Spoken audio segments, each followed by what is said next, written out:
second parent onboarding webinar. Thanks so much for joining us. My name is Sherry Obrentz. I'm an Associate Dean in the Office for Undergraduate Education, which is basically academic affairs here at Emory College. I'm joined by two wonderful colleagues who are going to introduce themselves, and we're going to have a conversation about how you can support your students throughout the registration process. Okay, I'm Bridget Guernsey-Reardon, and I work in Campus Life. I work with parent and family programs. Hello, I'm Dan Dillard. I'm an Assistant Dean, also in the Office for Undergraduate Education, with Sherry. Yeah, and so between the three of us, we have a lot of experience with advising students from the very, very beginning and all throughout their Emory experiences, but we thought we'd give you some kind of high-level tips about what your students are going through, really go through their schedule as well, and some questions you can start asking your students. So it's not just, have you done all of these things, but having some conversations with them about their thoughts on their fall schedules and how they're building it, and hopefully it's a little bit more fun than the nitpicky, did you do your checklist items? But we will go through those as well. So today's topics, we'll talk about how students can prepare for registration, and Dan and I are both pre-registration advisors. All of your students actually received an email this week inviting them to schedule their pre-registration advising appointment. Those are all online. We'll talk a little bit more about it throughout the session, but every student should have already received that invitation, and we know that they're scheduling. Many have scheduled with you already. That's yeah, right. Which is great. We're going to talk about your students' responsibilities. And as we talked about in our first parent onboarding, really now that your students are in college, they are our primary people that we're connecting with. They're the ones that actually have to do the to-do items and make sure they go through it. So that doesn't stop with registration, right? And you can serve as the person who gives a gentle nudge. Yes, exactly. A gentle nudge. We'll talk about the registration appointment windows because this really is a process. You're going to hear this multiple times today. Registration is a process, not an event. So there are some multiple times that students need to be online, and then it will continue when they're here on campus. And so we will give you all the tools that you need to support your students through these weeks before they come to campus for orientation. We'll talk about my favorite week on campus at Dropswaps, when all this prepping for registration goes out the window because they change their schedules anyway. And then some suggested questions that you can ask your students in the next few weeks just to get them ready for the process. So we have a wonderful producer behind the scenes, Blaze, right now. If you have questions along the way, if you need us to slow down or repeat something, please feel free to type in the chat box. We're monitoring those as well, and we'll try to answer those as close to live time, or at least note them and talk about them at the end as well. All right. Great, so thanks Sherry, Sure. and yeah, thanks to you all for joining us today. We're really excited to be here and help your students through this process. Like Sherry said, your students should have probably already received the invitation for the pre-registration advising meeting. I'm one of the ones actually doing the advising. I've got perhaps 100 students that I'll be helping out this next month or so. And this is just a way for you to also help support your students and make sure that they're asking the right questions, keeping up with everything, et cetera, et cetera. So, prepping for registration. Do make sure that your students have submitted all of their AP and IB scores. They submit this directly to the admissions office. They should have received confirmation from the admissions email, I believe. If they have any concerns, if it's not showing in Opus yet, they can reach out directly to them. Do make sure that they have submitted all of their previous college transcripts. If they've taken college courses elsewhere, et cetera, please have them do this. Technically, they have until what, December 7th? Yeah, at the end of the semester, but the earlier they get all of these things in, the better, because then we have more information about what they can register for. Exactly. You don't want them stressed by this, as we get deep into the semester, during finals and so on. Better to just go ahead and do it now. They can go ahead and begin exploring department websites. We encourage them to explore all the different majors, degrees that we offer here.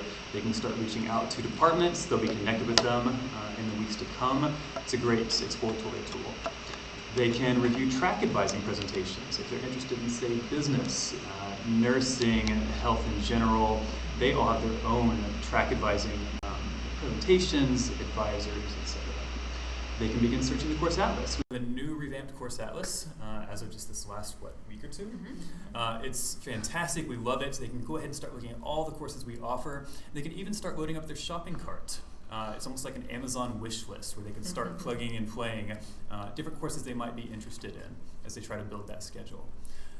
They should consider multiple possible schedules. We'll talk about this in a little bit, but not every student can take every course they want when they want to take it. We have caps on classes. We want to keep the student to faculty ratio low for everyone involved, and so they should keep their minds open. Most of these classes are offered every semester, so if they don't get it now, they'll likely get it next semester, or they'll find some other class that they like even better. In short, have them keep an open mind. Trust the process. We'll work with them along the way. So we're just reading your live chat comments. I think we fixed our audio, and so you haven't missed much if you missed the first few minutes. And this PowerPoint presentation will also be loaded after the fact, so you can kind of go through the points. There are a few quick things that have come up that we'll just address too. The question about if your students have submitted their AP or IB credits. The Office of Admission actually uploads those in bulk, and there was just a big release of both the AP scores and the IB scores. So it might take a few weeks, but we say that if you've submitted your scores and admission receives them by August 7th, they should be posted in time for registration. So if you know that you've just asked to submit it, you should be good. And once admissions posts, they'll actually get an email for that. That's right. For the previous college transcripts, like Dan said, if you think you've submitted it but not sure if anybody received it, you can absolutely, and by you I mean your student, can absolutely email the admission office. It's admission.processing@emory.edu. I'll have Blaze enter that into the chat box as well. But if they have questions about what's been received to this point, that's a great place to follow up.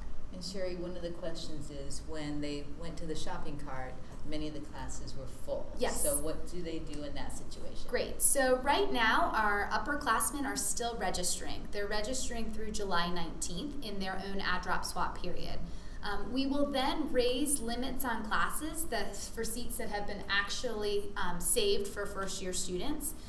We do that later in July, early August, but really your students aren't going to know about real seats available until the day they're registering. Correct. So I wouldn't really worry about that now. For now, let's just put classes that look interesting in the shopping cart, and we'll get into more detail about that as we go through the presentation.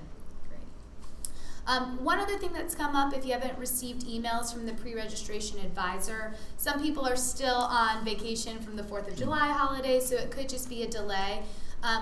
You can also ask your student to check their Emory email, just in case. We've actually had a lot of students who are still using their high school emails, which potentially have been turned off at this point.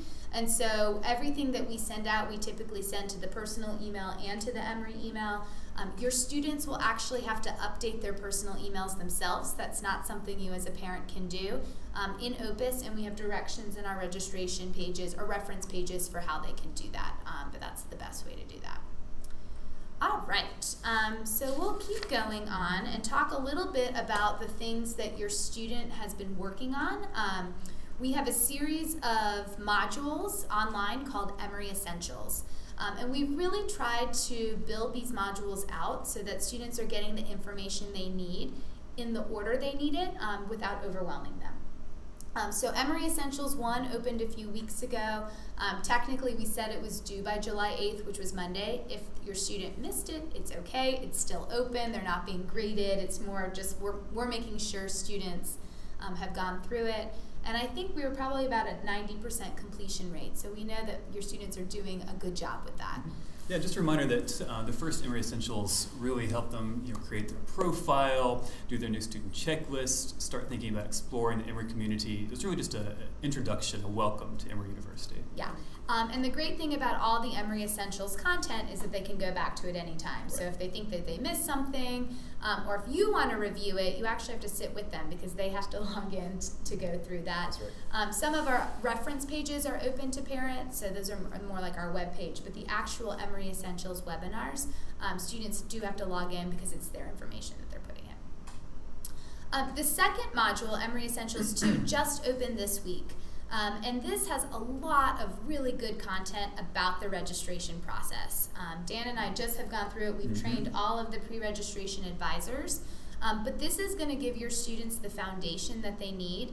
One, in order to have a really good productive meeting with their pre-registration advisor, and two, to have the technical skills that they need to physically register. And registration's all online. It's, nobody's coming to Atlanta to do it unless you're from here, but you're going to be doing it from the comfort of your own computer, which is really good. Emory Essentials 2 will probably take a good hour to get through, but the nice thing about the modules is that they kind of have chapters or steps, and so students can take their time doing it. But it explains the difference between Opus, where students register, versus the course Atlas. It talks about our general education requirements and the first year requirements. It talks about being flexible with the schedule as well.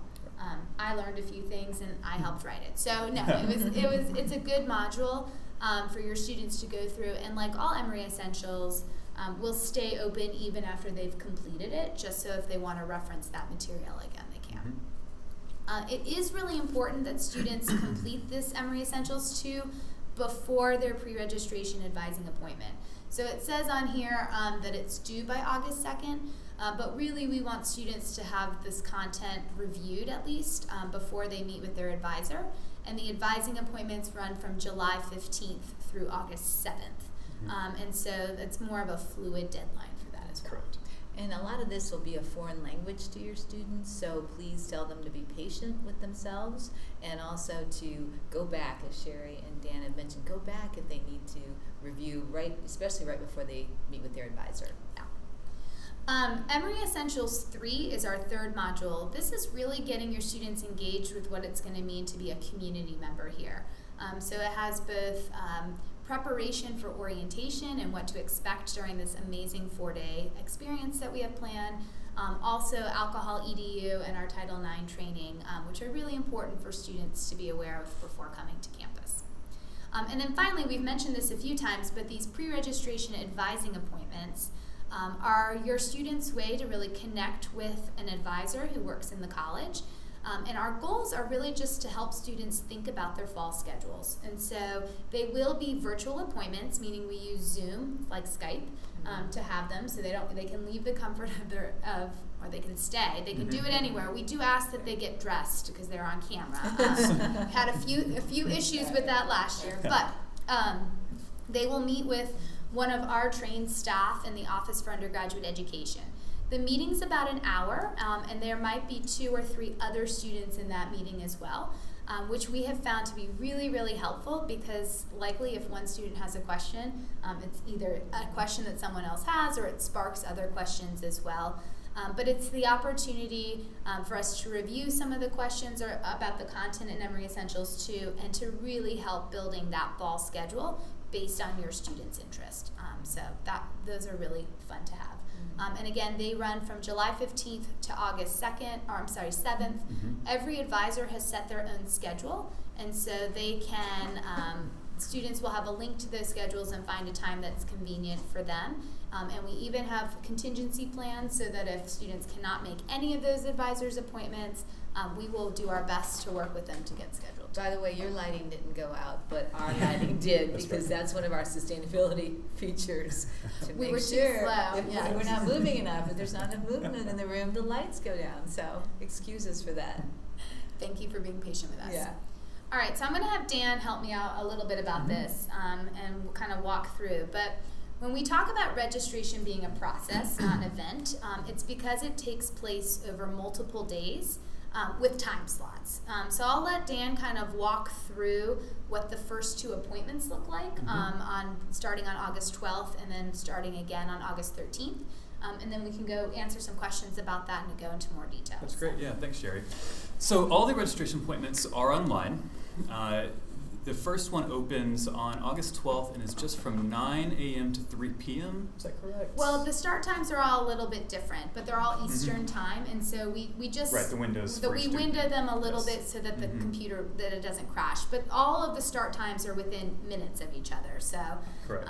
Yeah. That's right. Yeah. Yep. And then the second appointment opens on that August 13th, which is a Tuesday, and goes through that Friday, August 16th.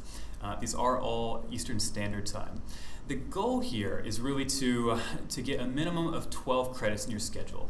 They'll eventually get up to 19 credits. We'll discuss that in just a minute. But for now, you just want that kind of floor of 12 credits, which is required of all students to be full-time.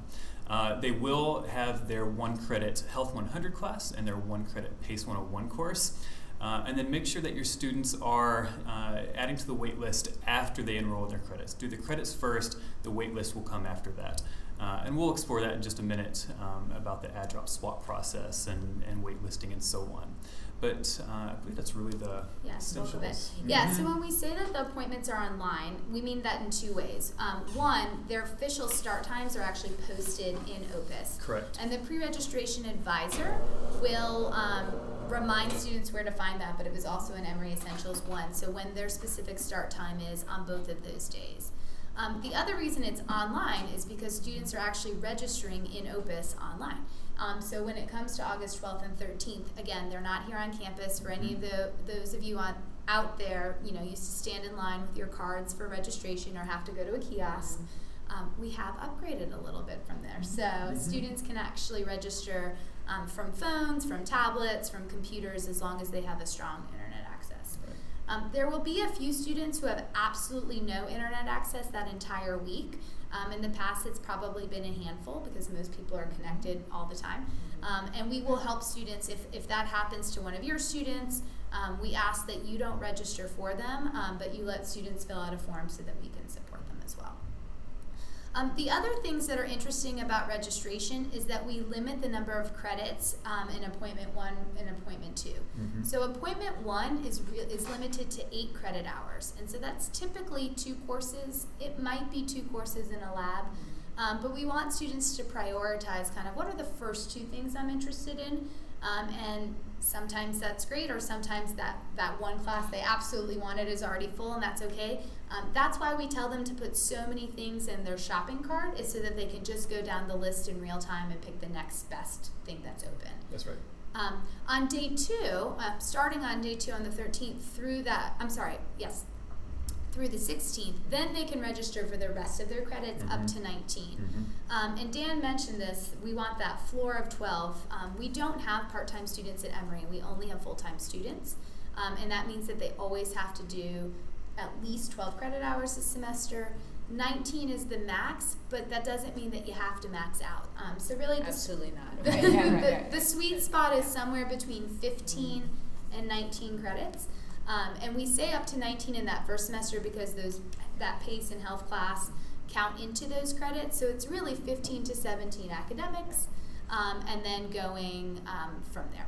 Okay, we have a question Yeah. that we might have covered a little bit, but some parents we know are coming in Yes. as we're going along. So can students go into Opus to see if those AP and IB credits are there? They can see if they've been posted already, but because admissions is still receiving downloads from the College Board, they might not be posted yet. So if you know I submitted this 6 months ago and it's not posted, you can email at the admissions office.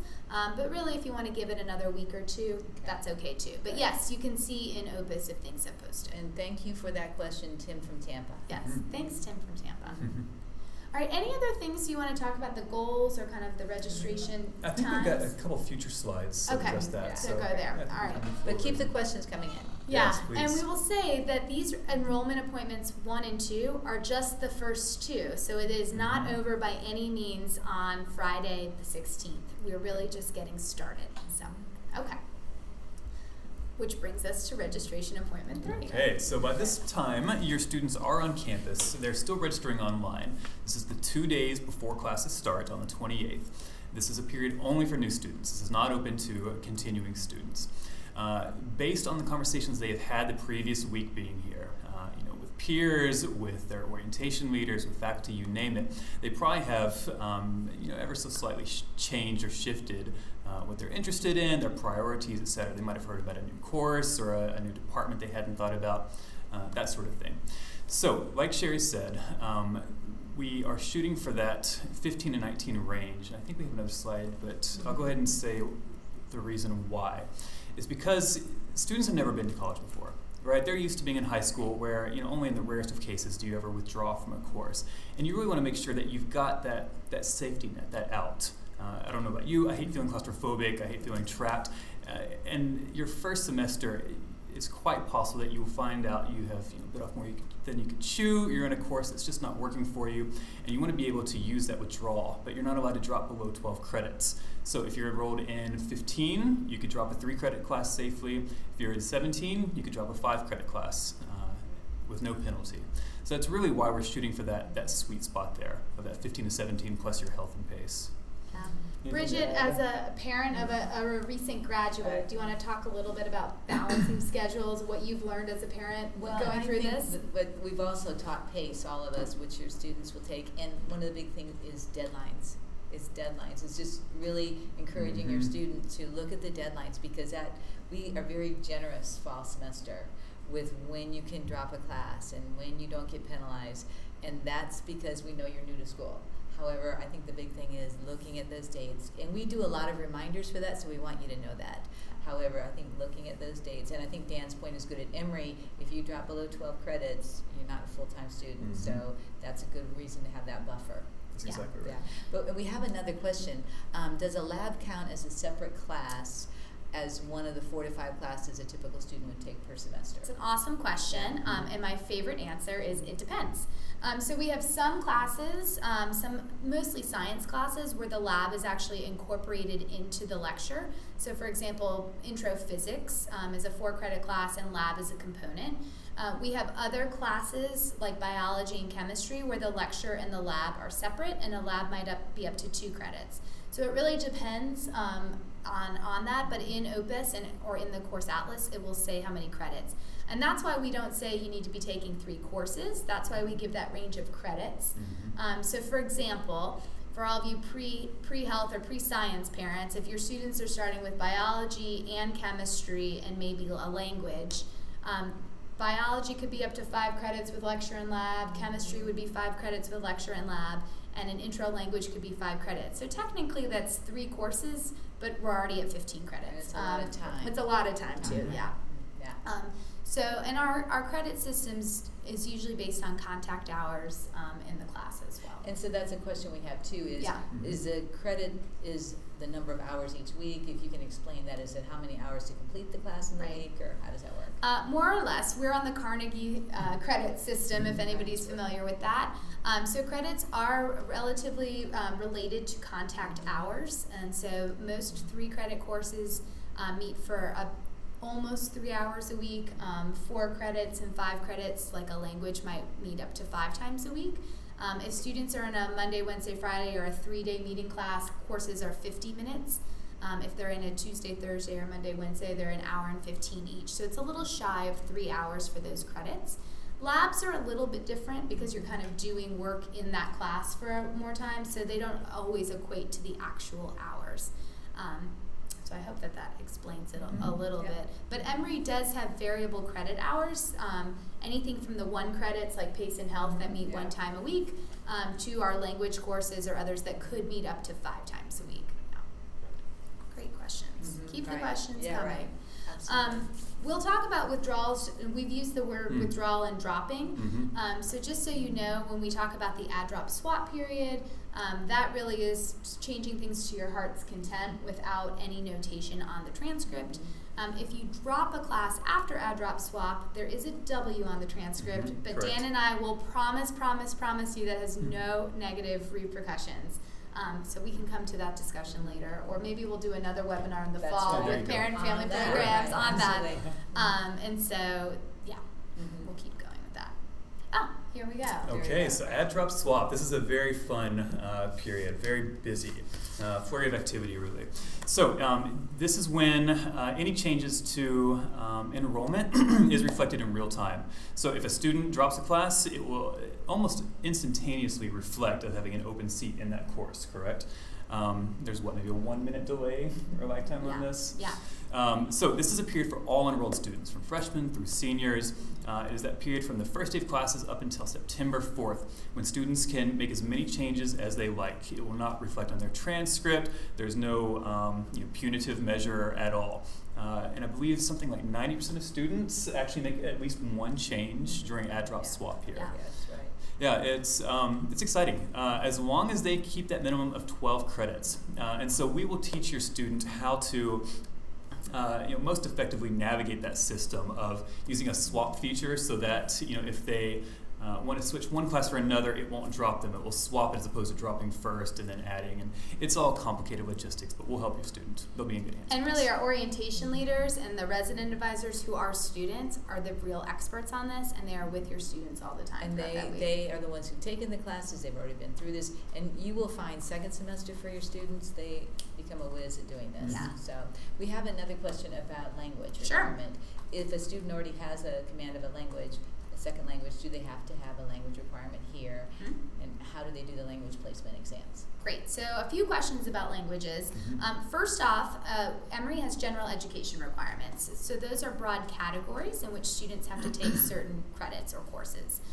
We do have a foreign language requirement, which means that students actually have to take 2 semesters of a language, and that the second semester needs to be at a higher level than the first semester, but they don't have to be in sequential order, although there's good reason for people to take them one semester after the other.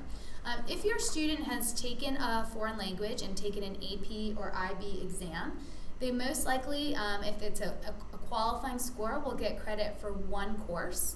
And then depending on the language, we'll have to take a placement exam to see what level they place into. So you might get credit for 101, but place into 300. You might get credit for 101 and place into 102. It really depends on their language skill. The question about placement exams, my favorite, it depends, comes in. It really depends on the department. And so on our reference pages, we actually have a whole series about languages with direct links. So many of the language departments do have placement exams, even if you have AP or IB credit. Spanish is one of those, French is one of those. Some just want to talk to your student before they enroll.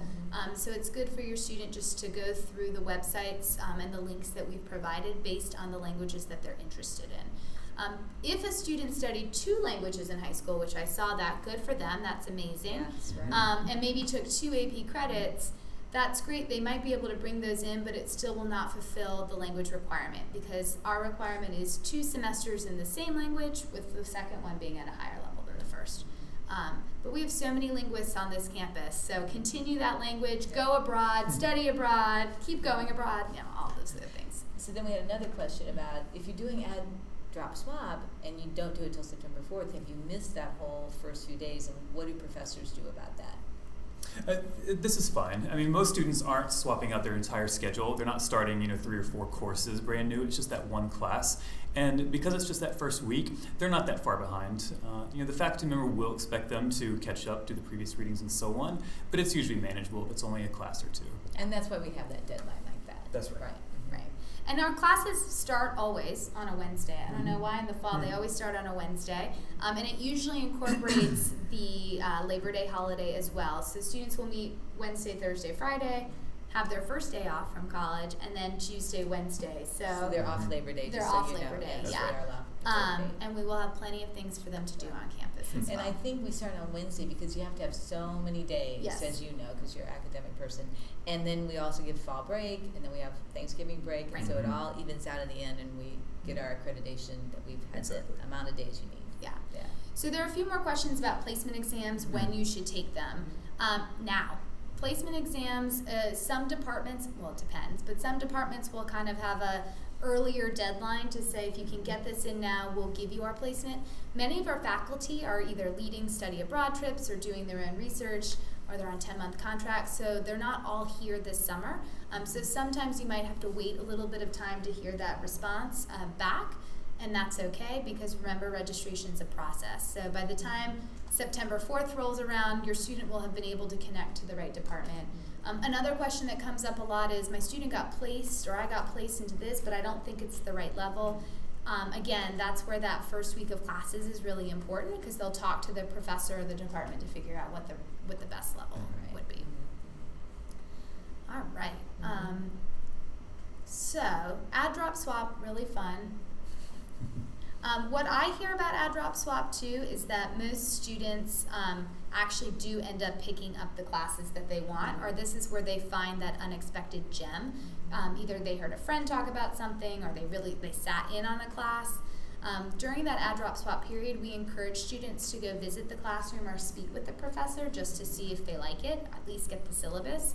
Sometimes there are physical seat restraints, right? Like if you're in a lab course and there are only 20 computers, so the faculty member might say, I'm sorry, you can't stay at this time, but every faculty member is a little bit different around this, so our first advice is to go to the class and try it out. And sometimes students get a little frustrated because the class is closed, but oftentimes it might be an upper level class, which they will have another chance for. Yes. So to ask them to be patient, because really getting the GREs taken care of is their best bet the first semester. And Dan mentioned too that a lot of classes are offered every semester. So I'll give calculus as an example. I've seen it come up on this question list too. We offer calculus every semester, fall, spring, and summer. And so and the way we teach calculus is actually in sections of 25, which is really different than how our friends down the street might teach calculus in classes of 300. So because of that small class, there are going to be limits to how many people take calc in the fall. And I will say January is not that far away. So if they have to wait until January or in the summer. I also hear, maybe I'm biased because I was not a calculus person. I liked other math, but students just feel like calculus is one of those math requirements that they have to take. And there are other ways to fulfill the math requirement. So unless you need calculus for your major, potential major, or math major, there are other ways to fulfill that requirement. So, all right. So we talked about this, but really the goals of Dropswap are to finalize that fall schedule, to make sure that there's a good balance of the credits and the days. So this is where your students might feel tempted to put all their classes on Tuesdays and Thursdays. And while having a 4-day weekend in your first semester of college sounds great, it ultimately means that you're going to have all of your midterms on the same day. So we do not promote that. We really want that balance not only in the days, in the times, and really across the departments too. So we don't want students loading up all in econ, or all in Spanish or whatever that thing is, even though they have a lot of flexibility and choice. And another thing students might want to think about is some first-year students think, well, I'll have a class at 9 and then I'll wait till 11 because that'll give me time. We do plenty of time to get from class to class. Yeah. This is a campus that's pretty compact, and so they don't probably need all that time between classes because that could be wasted time. So it's something for them to think about, to spread out their week. It's a lot different than high school. There's so much more unstructured time here, but really if you stack your classes in a good way, and don't be afraid of the morning. Yeah. Don't be afraid of the morning. The sun rises in Atlanta, and it's a long day, so don't be afraid of the morning. I like that. That's great. Right. Or if you really are not a morning person, don't pick the 7 a.m. calculus because class. that's not you're not going to be that person. We want to make sure that your students go to class, use that as well. All right, so this is kind of just a list that we've compiled. We've talked about a lot of these things, and we can kind of go through them. So it's almost like your own little checklist to go through with them. Your students did get a summer checklist, and so hopefully they're working their way down. I know most of them have submitted their pictures for the Emory card, which is great. We are still waiting for about half of students to submit their immunization forms, so that's something you can ask them about. But here are some things around kind of registration. So did you submit your AP or IB credits? This came up a few times. AP scores actually have to come directly from the College Board to the Office of Admission, and so when your students make that request, tell them to keep that email that they submitted the request or the receipt for asking for those scores, because that's good to know what they've done. Because there is a fee for that. Yeah. The College Board charges, so you want to make sure you don't get charged the second time. Yeah. Once they do get posted, they can see those credits in Opus. Another new feature that we have this year is when credits are getting posted from AP or IB, they'll get an email notifying them that the credits posted. Because we have a limit of credits, so you can only bring in 12 AP or IBs. If your student has more qualifying scores, still submit all of them. The rest of the qualifying scores will show up on the transcript as 0 credits, and then your student can actually choose, oh no, I actually want this one for credit and that one for 0. because when it's credit bearing, it means that it can count for a general education requirement or a prerequisite, and so they have time to make those swaps. The point now is just getting the credits posted. College transcripts from other institutions is a little bit different. We do need students to submit official college transcripts, so that means going to the registrar of the other school and having them submitted. So copies will not count. And because college credits just have more to evaluate, there's another form that students have to fill out for admissions to review those. There are some interesting rules about joint enrollment or dual enrollment. Those are all posted on the website about what we count or not, but it doesn't hurt just to submit the transcripts and let admissions do the work to figure out what would get posted or not.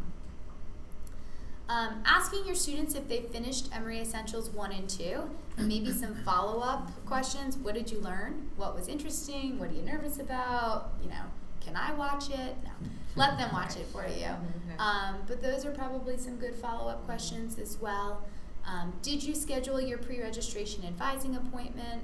So there should be lots of availabilities open for students, and so hopefully they're on it. We know that they're on it because we've been hearing, like Dan said, he has 100 students and half of them have already signed up, and that was since Monday. So good job for following those directions. The next few are really a little bit more kind of roundabout ways to ask them if they've done their exploration. Yes. So in our general education requirements, all of our first year students take something called a first year seminar. This is my favorite part of our first year curriculum. It is a 3-credit class taught by a faculty member, not a graduate student, around a special topic of the faculty's choosing. So we have seminars about Harry Potter. We have seminars about game theory. We have seminars. There was one on the economics of shopping, which is very popular. Perfect, yes. Very popular, right. So the other neat thing about it, because they're taught by our faculty, is that they're all capped at 18 students. We do not overload them because we really want students to have an experience where they have a small class, if some of their other classes are big, and they can connect with a faculty member. That means that they're all going to fill up. And so about half of our students take a seminar in the fall, and then the other half in the spring, and there will be a whole new crop of topics. So we really want your students to be looking for maybe 5 or 6 that sound interesting this fall and put them on the shopping cart. And we won't know till registration what's open or closed. So don't stress about that. And if they don't get it this fall, they'll take it in the spring. That's absolutely fine. The other great thing about the seminars is that they do not count for any major. So I kind of take this, and Dan, you can tell me what you think. Sometimes I'll say, take something that you know you're not going to major in because it doesn't count, and this is you're going to take lots of biology, so let's take a seminar in dance or philosophy. Or history. Or history, film, linguistics. Or sometimes maybe your students already has maybe 3 possible majors or a minor in there, and they're trying to narrow it down. So on the flip side, a seminar might be a way to kind of explore. But they're not survey classes. They're really special topics classes, so it doesn't always give them that true sense of, this is what an econ major is going to be or others. Yeah. But I think our students often find those passion areas or those really great beginning relationships with faculty because of the seminar. So your question to them is just, which seminars sound interesting to you? Let's take a look. Similarly, what have you found in the course atlas? So I found students sometimes get really tight around the course atlas and just say, nope, I just want my English and my math and my history and my Spanish because that's what I took senior year and I know what those mean. But we will encourage your students, and hopefully you will too, to click on a few departments that they've never heard. Maybe linguistics, maybe anthropology, maybe Middle Eastern studies, because there are just so many more options. And those are those hidden gems, I think, that come up. That's why we're a liberal arts institution. That's right. So that you can explore a lot of different topics. Now, a question that comes up to pre-registration advisors a lot, and probably to any advisor, is, well, what class should I take, or what professor should I take? And actually, none of us have been students here at Emory, and so we shy away from that a little bit and really flip that back to students to say, what about this course sounds interesting to you? What experience have you had, or why do you want to test this out? and then go during the first week to see what the fit is. But our orientation leaders, our resident advisors who are students, are probably better people to answer those questions because they've actually been in those classes. Right. Yeah. Have you heard that too? And they're also the age of, what I might find interesting, a 18-year-old might not find as interesting. So yeah, I would say click on the descriptions of the course atlas. Don't go by the title, right? Don't judge a course by its title. We'll say that. And then another kind of open-ended question: what additional information do you think you need to gather this summer or at orientation? Because we've given students a lot of material through Emory Essentials to get them ready for orientation, and we know that actual meeting of people, departments, faculty is going to happen at orientation. So if they don't have all their answers today or by August 23rd, by starting August 24th, they might get a lot more information, and we've designed that on purpose. So one of the things we've talked about is some of the Emory Essentials and some of the information the students will be putting in when they do alcohol EDU and the program from Title IX. And so you'll have to navigate privacy with your student. That will be a really big part of what you're doing. It's so different than high school, and you want to be part of this and you want to know what they're doing. However, you don't want to stand over their shoulder when they're doing alcohol EDU because that's their privacy and they may have to answer some private questions. I learned that as a parent because I'm so interested in student affairs and what's going on, and then I realized, oh, they're asking some really private questions. So keep that in mind. Same with the classes. You might cringe at a certain class that your student wants to take. However, that's how a person can go from, I explained that some students come in as pre-law and then they end up, now they're on artificial intelligence, or they're going a whole different route, and with glee. So keep in mind that there's a lot of issues that you just have to let your students navigate for themselves. I'll also say, because our general education requirements are buckets, it's not a core curriculum where everybody's taking the same thing. No two students are ever going to have the same schedule, which is great, but also probably a little nerve-wracking because there isn't really a point of comparison. And so kind of keeping an open mind and reminding your students that they have all 4 years to finish those general education requirements is great. Nothing is a waste of time. I mean, even if it ends up being a class that they didn't like, that's good information to say, nope, I'm going to go in a different direction. And these are all credits that still count toward graduation, right? Once a student declares a major, sure, they'll have more of a guided pathway, set requirements, and so on. But Emory does a really good job of building in free elective credits. They take up to, 60 elective credits sometimes? That allow students just to explore and really take advantage of that liberal arts education that we offer. Yeah, absolutely. All right, we're going to move on a little bit more about supporting your students through this process, because we said right now they're just collecting information. They're watching their Emory, or going through their Emory Essentials. If they are interested in things like business, pre-health, law, or dual degree, this whole week we've been hosting webinars for that. We had the business one yesterday, laws today, pre-health is tomorrow, and dual degree on Friday, but they're all taped and all the presentations are online too. So those are really good to go through. But from between now and August 12th, all they're doing is collecting information, building sample schedules, playing around with what that might look like, because they will not know. They can plan a perfect schedule, and until really August 16th, they won't know what was actually open and what they could build for these first 2 enrollment appointments. This is probably the thing we hear most, just this panicky correspondences from students that, they're not going to get into this class. They have to have, Bio 141 at 8 a.m. on Tuesdays, and it's going to be fine, right? Trust the process. They have multiple chances and opportunities in the next month to change their schedule, to take courses down the road. It's going to work out. Just encourage them, support them, to trust the process. They will be taken care of. Yeah. And I'll reiterate that issue of not getting into that class that you think you have to get in that first semester, because as Dan mentioned, a lot of our classes are smaller.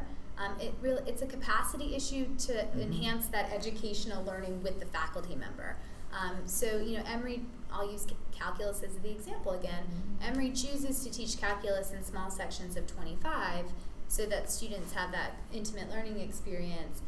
But that means that they're not all going to get it in the fall semester.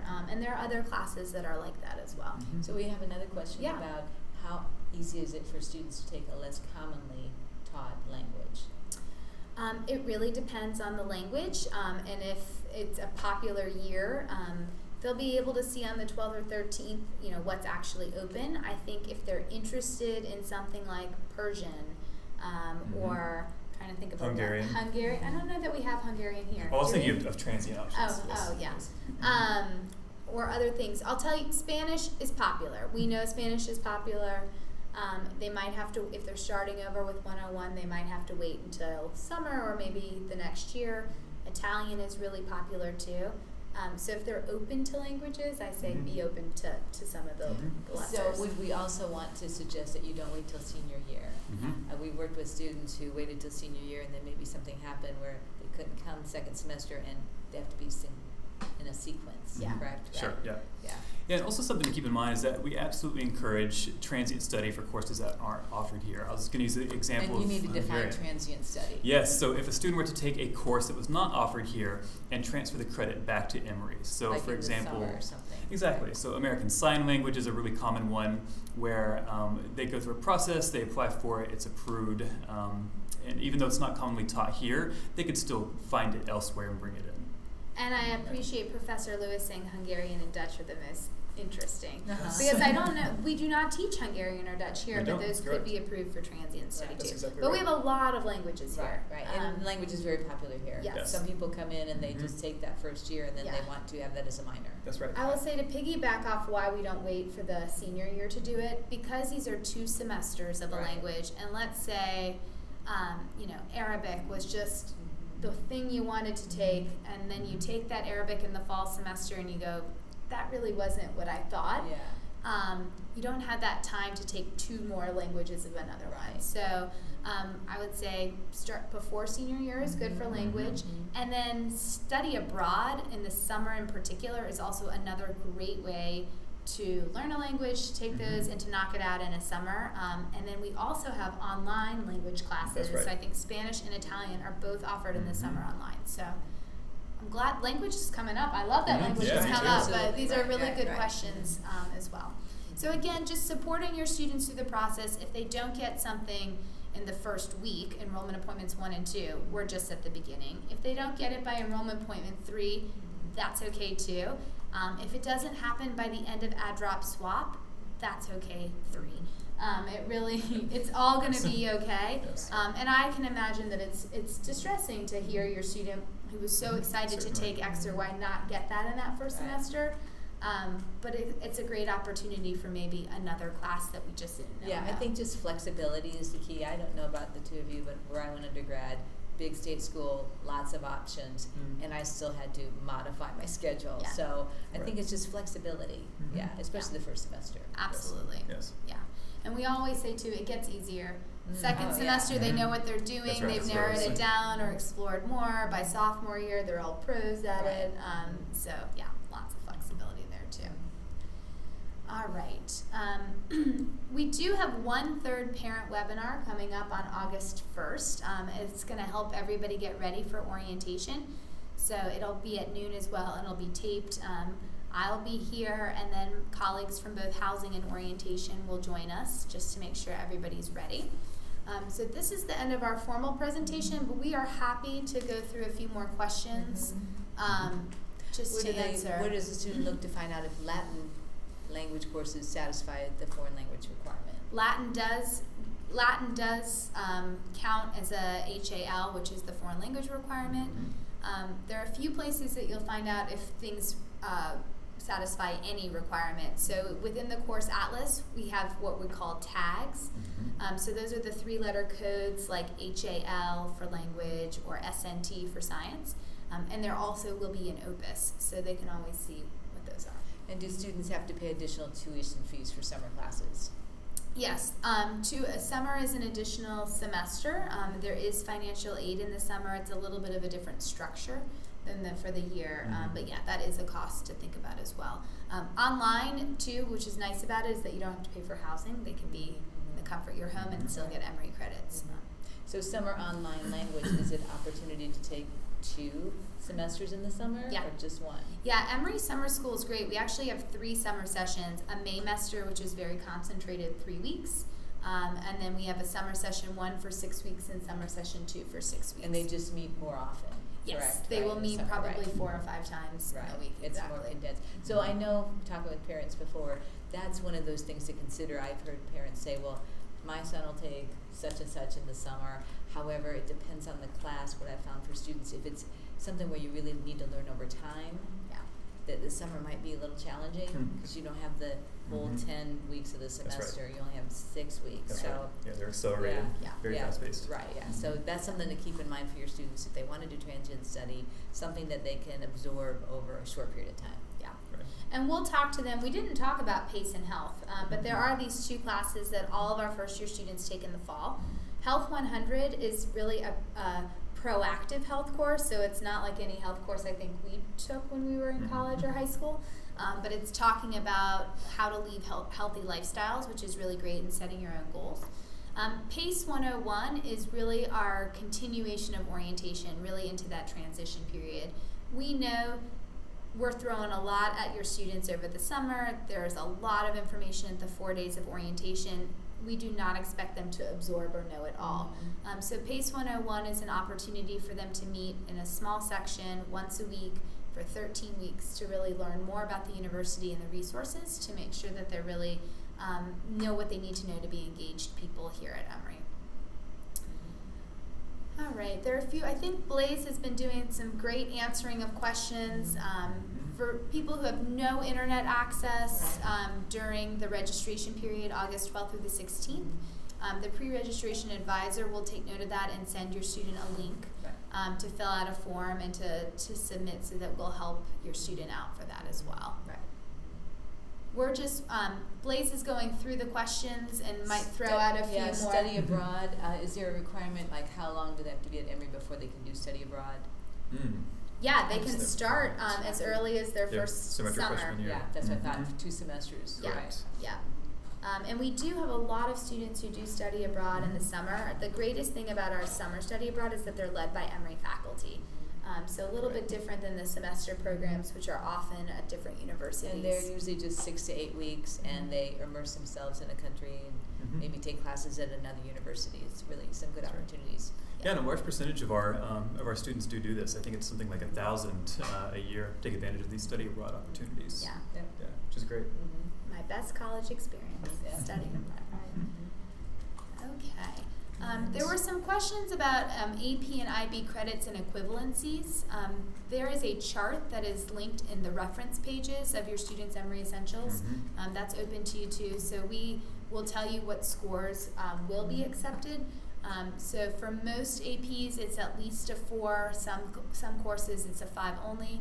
For the IBs, it's the higher levels only, and it's usually a 5, a 6, or a 7. Although some departments, our departments actually determine what they take, will set those scores.